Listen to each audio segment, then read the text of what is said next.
on some questions later, I'm sure. Moving on now to presenter number 3, Dale Lockley. Dale and I have known each other for a long time, and we've both actually worked on RMI pumping systems for a long time as well. So Dale worked in UK Coal and then moved on to Sandvik. He's a mechanical engineer, although he might call himself a fitter, and he's still a very hands-on guy, but a very knowledgeable guy, and he's moved on to Samson, and he's going to tell us now about their applications internationally.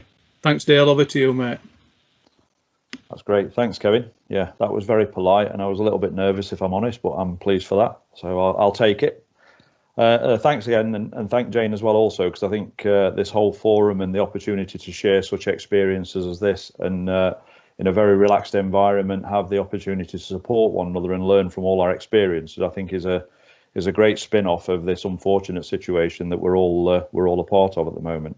And for the UK, I think it's never more important than now when we start to talk about UK PLC and the rest of it.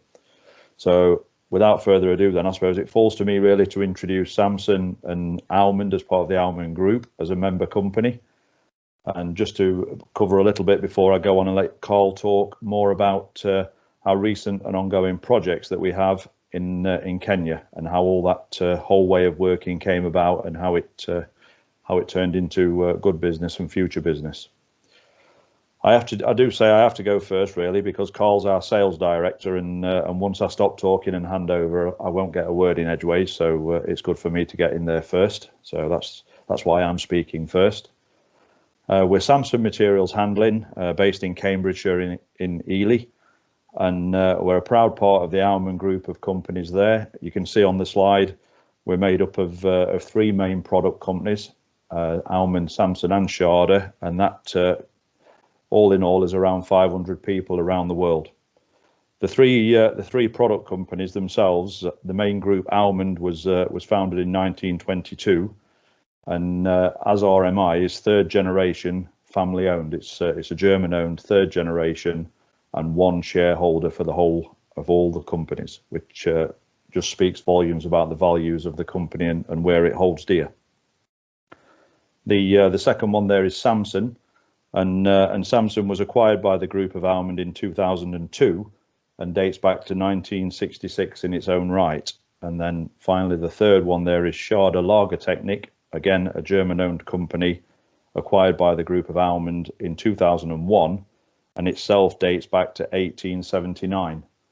My reason really for covering that is because when I first started to tot up the years, it was really interesting to find that we're actually almost 300 years of experience between the 3 groups of companies, which is a statement in itself. Next slide, Jane, please. As you can see from the map here, we have 14 main offices around the world, and 1 other to speak of is a foundation, the Almond Foundation, which has provided financial help and support throughout the world, mainly for children, young adults, education and health related, which having a successful business environment that we work in with our German colleagues, is something that we're very proud of as a group to be able to do. And having this footprint around the world does actually give us a very strong base to be close to all of our customers in our own right, similar to the RMI slide earlier, which was very nice to see. Thank you, Jane. Next slide. Our equipment, as you can see from here, it covers wholly handling and storage of bulk materials, many industries, many processes, and accepting that all of this material that we're talking about will have been mined, quarried at some part in its past. I don't really have a lot of time to go in and cover too many aspects of our machinery, but what I can do today is mention that we are going to talk about in particular the Eco Hopper equipment, which is on the top right of the slide in front of you, receiving materials from ocean going vessels. At this point, really, I would just like to hand over to Karl, and he'll explain a little bit more in detail about how we came to be working in Kenya with many different partners and how that all played out for us. So what I'd ultimately like to do is just introduce Karl Woodhouse. He's our sales director, as I mentioned earlier. He's He's himself been man and boy with Samson and B&W, as it was formerly known. 29 years in his own right with the company. He's also done, like Kevin referred to earlier, as I lovingly term, taken the dirty route, starting out as a workshop, fabrication, working through engineering, design, basically all aspects of the business. So in his own right has considerable knowledge of the materials handling industry. So at that, I'd like to hand over to Karl. So next slide, please, Jane. That was very, very polite, Dale. I'm not used to that.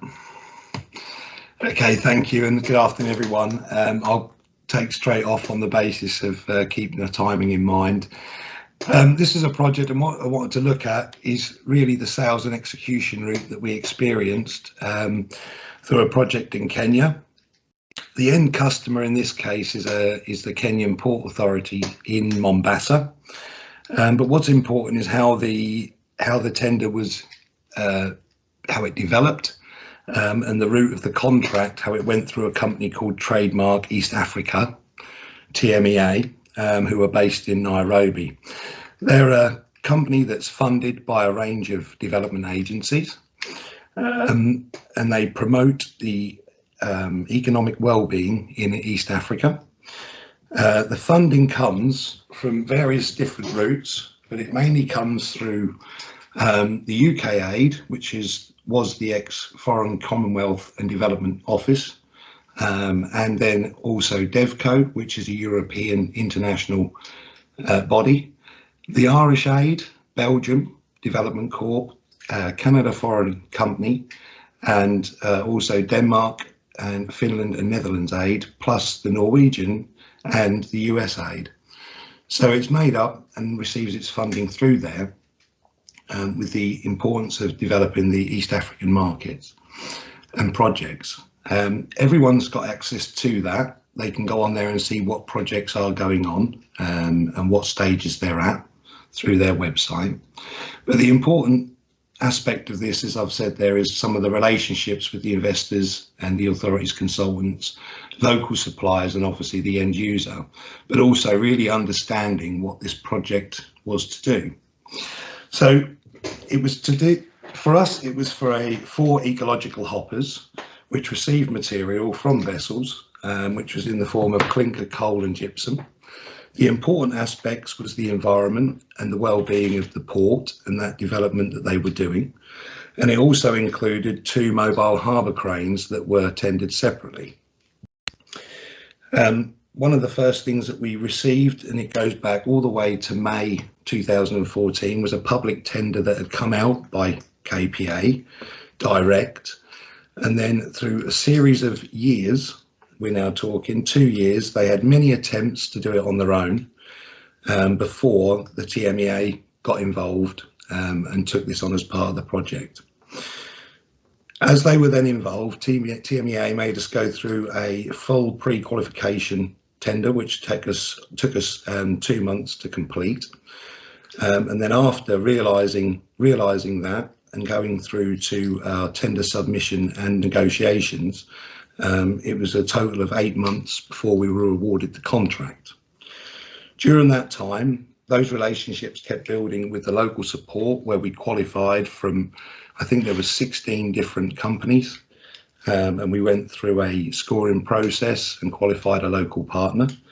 We also met with the UK aid and the Department of International Trade, DIT, in Nairobi, just to make introductions to say we were there. And obviously after we got the pre-qualification and then awarded the contract, we then had to start understanding how best to execute such a project. For us, this was looking at the equipment weight, in those 4 units you see in the top right corner there are approximately 520 tonnes in their totality. There was logistics issues to consider to how we're going to get it to Kenya. But obviously the importance was to focus on what was important to the contracting partner, TMEA, what was important to the end customer, and how best we could satisfy everybody with that regard. So from an execution plan, we also utilised what we have within the group and our different companies and worked internally to make sure that we could make things as efficient as quickly as possible. We had to make sure that we were coordinating with the other supplier on the job, which was the crane supplier for 2 mobile harbour cranes. And we wanted to make sure that everything was coordinated when it got to site. To start that process, we started our discussions with the Almond Hong Kong office to allow us a timeline and some coordination from there to help us look at execution routes and how best to do that through China. We combined our engineering resource also with Schade Lagertechnik that Dale has just mentioned is part of the group.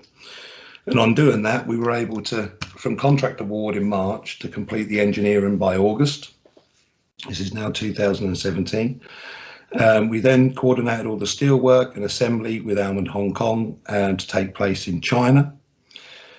Our quality control was also helped through through Hong Kong, but also direct with ourselves, where we were able to find a European independent within China.